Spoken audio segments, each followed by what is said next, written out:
After po nila ng mga pagpakonsulta, siyempre lahat ng mga nagpakonsulta, binibigyan din sila ng reseta. And eventually, pupunta sila sa ating next station which is the pharmacy. Hello po. Hello po. Pwede po ba kayong magulo saglit? Magulo. Apo, ayan. Ito po yung ating mga pharmacy na committee. Yan. Yan. Hi po muna. Wave, wave. Bye. Sila din po ay sa pharmacy. Wave, wave po. Wave. Yan. Shine, shine, shine. Ayan. Sino po first time? First time. Okay. Sinong gusto pong kausapin?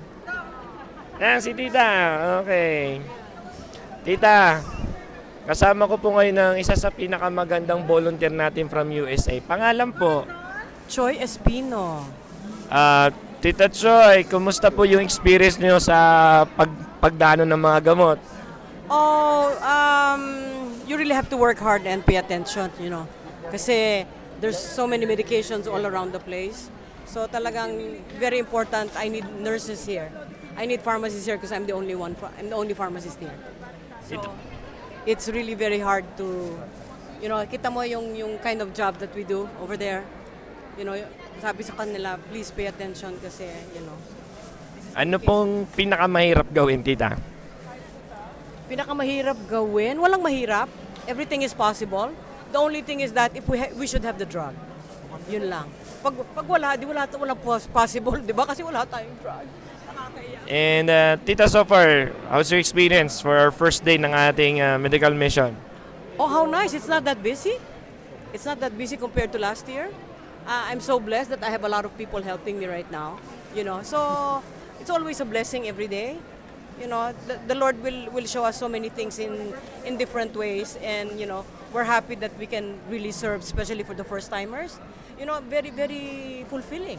Very fulfilling, Kaya sabi ko sa kanila, magkikita tayo next year, di ba? I'm expecting that. Yeah. Ano po yung mga drugs na need nyo dito sa mga nanonood?